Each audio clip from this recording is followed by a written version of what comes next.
Hello, good morning Philippines. Nandito tayo ngayon sa Binondo, Manila. Ito yung parking. So marami pang bakante.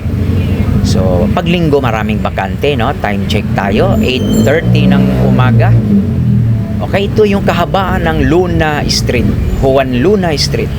So dito sa part na to, nandito mabibili yung mga t-shirt, no, na pwede nyong printahan.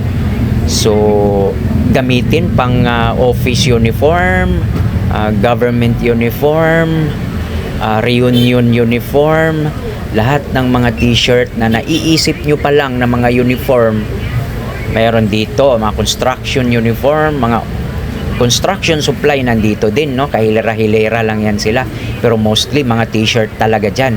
Meron na ring printing shop doon. So dito sa bandang kaliwa ko ay mga fishing supply, gamit pang karagatan. Pwede kayong bumili dyan ng wholesale price. Gusto nyong pang negosyo, no?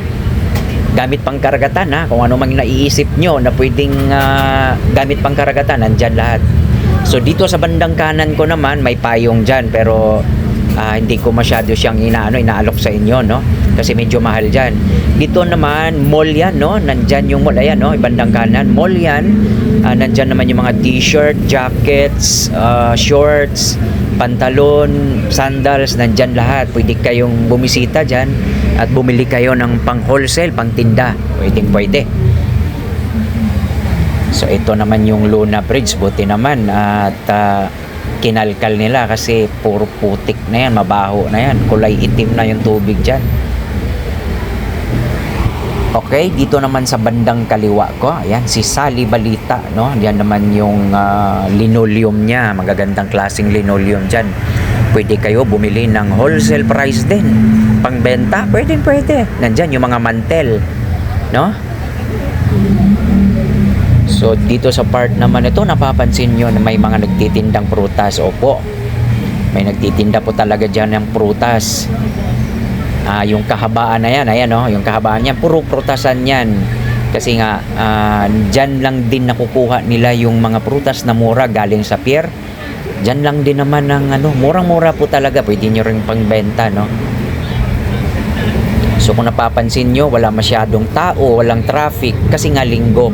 Pero pag ibang araw yan, napaka-traffic po dyan. Grabe talaga. Monday to Saturday, napaka-traffic po niyang lugar na yan.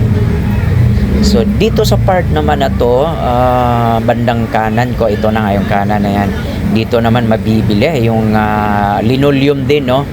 American vinyl, may linoleum dyan. Tapos dito naman, pwede ko tong i-recommend sa'yo, yung mga payong. Dito talaga ang bultuhan. Bili ka ng mga payong dyan na bultuhan. Pangbenta, pwede. Ang pinakamurang payong dyan, no, ay 45 pesos.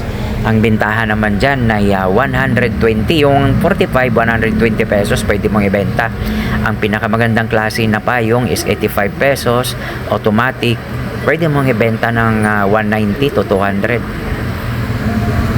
And then dito sa part na to, mga trapal, no, hilera yan sila, trapal at saka Euratix foam mattress. Ayan, Euratix foam mattress.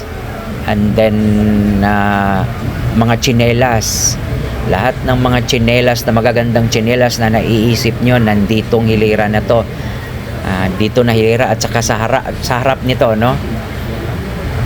Yung mga tsinelas na mabibili mo lang ng 45 to 50 pesos.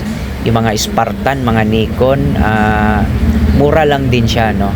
50, 45 to 50 pesos niyang wholesale. Pati yung mga Euratix foam, murang-mura po dyan. So going tayo ng Recto Avenue. Siya nga pala, ito yung inuulit ko, Juan Luna Street po ito. Going tayo ng Recto. Okay guys, kung useful itong video natin, i-follow nyo yung page natin para makikita nyo yung mga ibang videos natin na maaari nyong pakinabangan in the future kung magninegosyo kayo. May ideas na kayo, may mga idea na kayo kung saan mabibili yung mga gusto nyong bilhin. So manood lang kayo sa aking video, malalaman nyo na at makikita nyo na yung mga lugar na hindi nyo pa napuntahan. So, ito po yung Recto Avenue, papunta doon ay 999 Mall. So, backward, papunta doon, Ilaya, marami ding ano. Thank you for watching, guys. Sana'y kapulutan ito ng magandang opportunity. Okay?